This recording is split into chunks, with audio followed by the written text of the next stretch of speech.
Shalom sahabat Lexio Divina yang dikasihi Tuhan Yesus Kristus.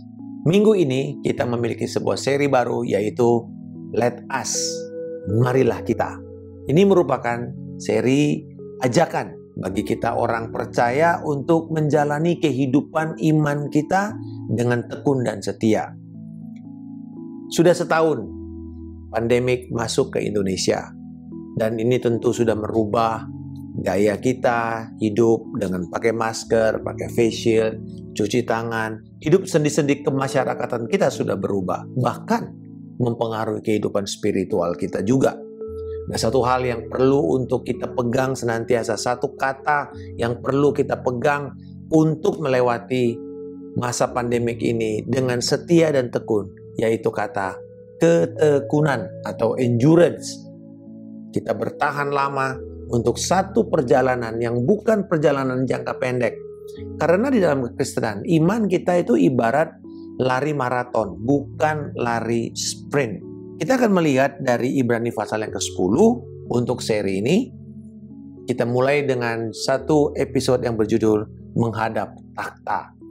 Teks kita dari Ibrani 10 ayat 19 sampai dengan 22. Jadi saudara-saudara, oleh darah Yesus, kita sekarang penuh keberanian dapat masuk ke dalam tempat kudus. Karena Ia telah membuka jalan yang baru dan yang hidup bagi kita melalui tabir, yaitu dirinya sendiri. Dan kita mempunyai seorang imam besar sebagai kepala rumah Allah. Karena itu, marilah kita menghadap Allah dengan hati yang tulus ikhlas dan keyakinan iman yang teguh. Oleh karena hati kita telah dibersihkan dari hati nurani yang jahat. Dan tubuh kita telah dibasuh dengan air yang murni. Penulis kitab Ibrani menuliskan kepada jemaat Kristen dengan latar belakang agama Yahudi sebagai agama sebelumnya mereka. Diperkirakan surat ini ditulis sebelum tahun 70 Masehi, sebelum kehancuran Bait Suci atau kehancuran Yerusalem. Kondisi mereka kebanyakan adalah orang-orang yang karena iman, kepercayaan mereka yang baru ini, mereka dianiaya, mereka dimiskinkan, mereka dipenjara, mereka juga bahkan tidak sedikit yang mati karena syahid. Mereka yang masih bertahan mulai mengalami keadaan yang mencapai titik nadir. Mereka mulai berpikir, aduh, ini jangan-jangan kekristenan ini tidak cukup kuat karena mereka membandingkan dengan agama sebelumnya yang begitu banyak ritual-ritual. Jadi kalau misalnya mereka gagal, mereka tahu ada ritual korban, ada membawa persembahan, ada mandi, dan segala macam. Tetapi tiba-tiba di dalam kekristenan kok nggak ada. Kok semuanya hanya kepada Yesus, kepada karyanya, kepada firman. Kok nggak ada ritual-ritual lain? Sehingga mereka mulai galau. Karena nggak ada pegangan sepertinya. Semuanya cuma satu, oleh iman, oleh iman, oleh iman. Nah ini yang kadang-kadang mereka mulai bingung sendiri. Disitulah penulis menuliskan 10 pasal pertama dari surat ini untuk meyakinkan mereka bahwa Kristus dan perjanjian baru itu lebih unggul daripada perjanjian lama. Dari sistem korban yang dipakai untuk penghapusan dosa, dari imam besarnya, di mana Kristus adalah imam besar menurut jalur Melkisedek, bukan imam Lewi, dari kekuatan, pengaruh, dan bahkan lebih hebat dari Musa dan hukum Taurat. Semua itu bahkan dikatakan bahwa sampai sekarang Yesus, Tuhan hanya bicara melalui Kristus, melalui firman-Nya. Dan disitulah mereka mulai menerima keyakinan, oh ternyata Kristus lebih unggul daripada semua sistem mekanisme agama mereka yang lama. Lalu setelah itu, mulailah diberikan sebuah ajakan. Ayat 19 dan 20 diberikan dasar dulu bahwa Kristus sudah masuk ke dalam balik tabir di mana dia sebagai imam besar. Nah, kita tahu di dalam sistem keagamaan Yahudi di perjanjian lama bahwa imam besar ini mewakili umat untuk masuk setahun sekali dalam perayaan pendamaian dan penghapusan dosa. Lalu dia masuk ke dalam ruang maha kudus yang dibatasi oleh tubir tadi itu, oleh tabir yang besar. Dan dia masuk membawa korban untuk penghapusan dosa dirinya dan seluruh umat. Setahun itu Tuhan menerima dan menghapuskan dosa mereka. Dan seterusnya dilakukan setiap tahun. Ketika Yesus mati di kayu salib, Alkitab mencatat bahwa tabir yang menghalangi antara ruang kudus dan ruang maha kudus terbelah dua. Artinya, sekarang setiap orang bisa masuk ke dalam ruang maha kudus. Karena imam besar, yaitu Yesus Kristus, sudah masuk juga. Dan kemudian kita yang percaya kepadanya boleh menghampiri Allah dengan bebas.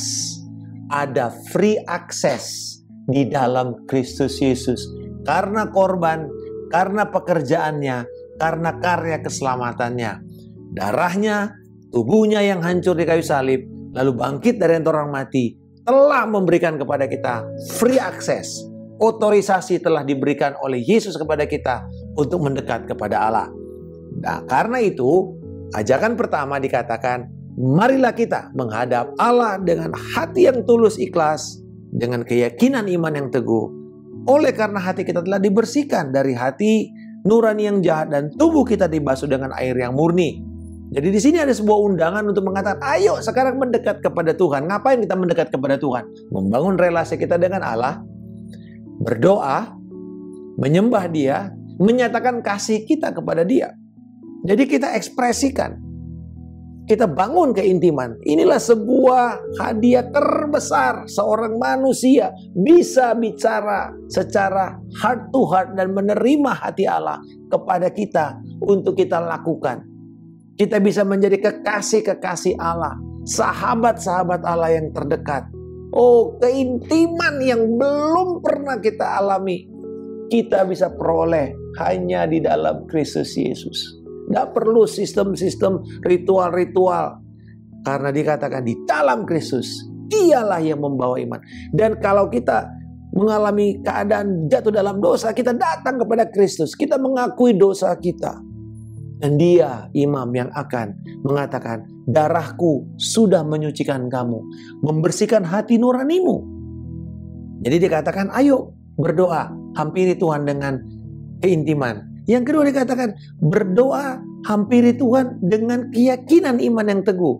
Nah, di sini banyak orang Kristen merasa, aduh saya belum layak, saya belum melakukan ini, saya belum melakukan itu, saya belum cukup, saya belum merasa diri saya ini siap. Itulah tipu daya daripada iblis. Karena tidak ada yang pernah siap. Sampai kita mengatakan, aku percaya Tuhan, aku yakin sepenuhnya akan karya Kristus di kayu salib.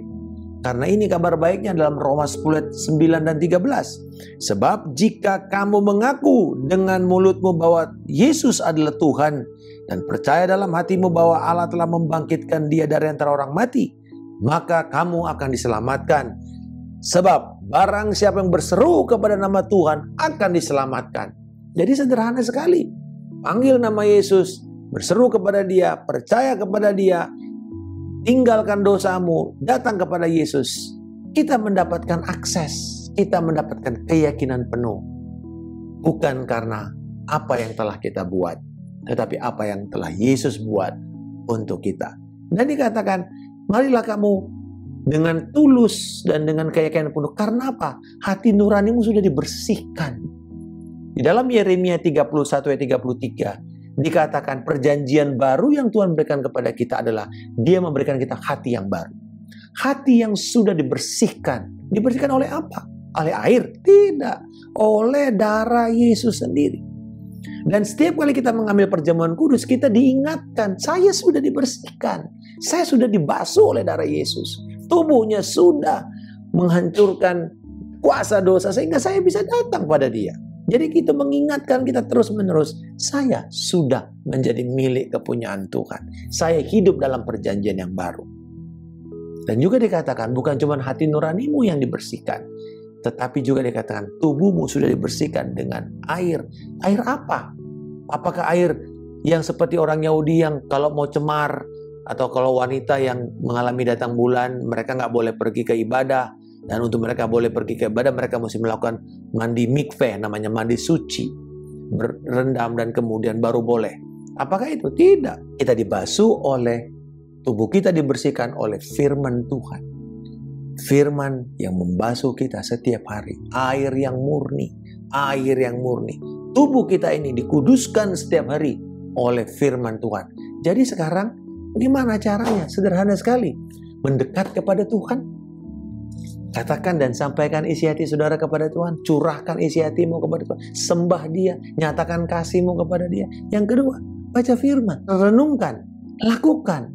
Maka kita akan melihat keyakinan kita, kekuatan kita, endurance kita makin kuat untuk mencapai Allah.